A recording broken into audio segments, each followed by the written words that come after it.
Hi అండి, అందరికీ నమస్కారం. నేను మీ లక్ష్మి. ఈరోజు వీడియోలో సింపుల్ అండ్ టేస్టీగా ఉండే చికెన్ కర్రీ ఎలా చేసుకోవాలో చూపిస్తాను. ఈవెన్ బ్యాచిలర్స్ కూడా ఈజీగా చేసుకోవచ్చు. ఫస్ట్ ఇది వచ్చేసి 1/2 kg చికెన్ అండి. ఇలా చిన్న ముక్కలుగా కొట్టించి తీసుకోవాలి. చికెన్ని నీట్గా వాష్ చేసుకున్న తర్వాత చివరగా ఉప్పు నిమ్మరసం వేసి నీట్గా క్లీన్ చేసుకొని పక్కన పెట్టుకోవాలి. ఇలా క్లీన్ చేసుకోవడం వలన చికెన్ అనేది నీచు వాసన లేకుండా ఉంటుంది. ముందుగా స్టవ్ వెలిగించి ప్యాన్ పెట్టుకొని 3 టేబుల్ స్పూన్ల ఆయిల్ వేసుకోవాలి. ఆయిల్ కొంచెం హీట్ అయిన తర్వాత హోల్ గరం మసాలా వేసుకోవాలి. ఒక చిన్న బిర్యానీ ఆకు, 1 ఇంచు దాల్చిన చెక్క, 2 యాలకులు, 3 లవంగాలు వేసుకోవాలి. ఇవి కొంచెం ఫ్రై అయిన తర్వాత 2 మీడియం సైజు ఉన్న ఉల్లిపాయలను ఇలా చిన్న ముక్కలుగా కట్ చేసుకొని వేసుకోవాలి. ఉల్లిపాయలను సన్నగా కట్ చేసుకుంటే గ్రేవీ అనేది చక్కగా వస్తుంది.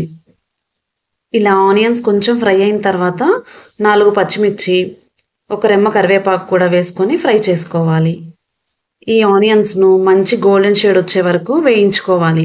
ఆనియన్స్ ఎంత మంచిగా వేగితే గ్రేవీ అనేది అంత చక్కగా వస్తుంది. ఇప్పుడు 2 టేబుల్ స్పూన్ల ఫ్రెష్గా చేసి పెట్టుకున్న అల్లం వెల్లుల్లి పేస్ట్ వేసుకోవాలి. ఈ అల్లం వెల్లుల్లి పేస్ట్ పచ్చి వాసన పోయే వరకు ఆయిల్లో ఇలా ఫ్రై చేసుకోవాలి.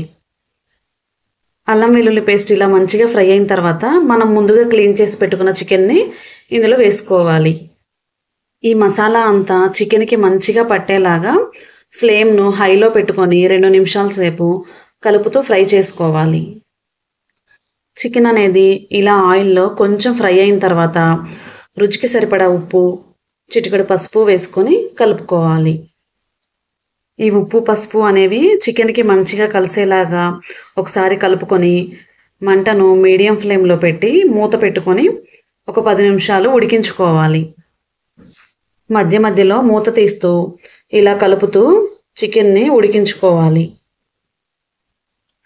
చికెన్ అనేది ఇలా కొంచెం సాఫ్ట్గా ఉడికిన తర్వాత 2 మీడియం సైజ్ టమాటాలను చిన్న ముక్కలుగా కట్ చేసుకొని వేసుకోవాలి. టమాటా ముక్కలను ఒక్కసారి కలుపుకొని ఇలా మూత పెట్టుకొని ఉడికించుకోవాలి.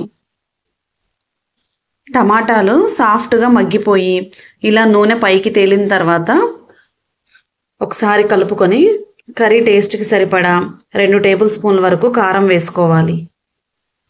నాన్ వెజ్ కర్రీస్కి కొంచెం కారం ఎక్కువ ఉంటేనే బాగుంటుంది. ఈ కారం అంతా మొత్తం కలిసేలా ఒకసారి కలుపుకొని మంటను లో ఫ్లేమ్లో పెట్టుకొని మూత పెట్టి 2 నిమిషాలు ఉడికించుకోవాలి. 2 నిమిషాలు ఉడికిన తర్వాత మూత తీసి చూస్తే ఇలా కారం అనేది చికెన్ ముక్కలకి మంచిగా పడుతుంది. ఇప్పుడు కర్రీ గ్రేవీకి సరిపడా వాటర్ని వేసుకోవాలి. వాటర్ వేసి ఒకసారి మొత్తం ఇలా మిక్స్ చేసుకొని సాల్ట్ సరిపోయిందో లేదో ఒకసారి చెక్ చేసుకోండి. మళ్ళీ తిరిగి మూత పెట్టేసి ఒక 5 to 10 మినిట్స్ మంటను లో ఫ్లేమ్లో పెట్టుకొని కుక్ చేసుకోవాలి. ఇప్పుడు మూత తీసి చూస్తే ఆయిల్ అనేది ఇలా సపరేట్ అవుతుంది. ముక్క ఉడికిందో లేదో ఒకసారి చెక్ చేసుకోవాలి. ఆల్మోస్ట్ చికెన్ కర్రీ అనేది రెడీ అయిపోయిందండి. చికెన్ కర్రీని దించే ముందు 1 టీ స్పూన్ ధనియాల పొడి, 1/2 టీ స్పూన్ గరం మసాలా లేదా చికెన్ మసాలా అయినా వేసుకోవచ్చు.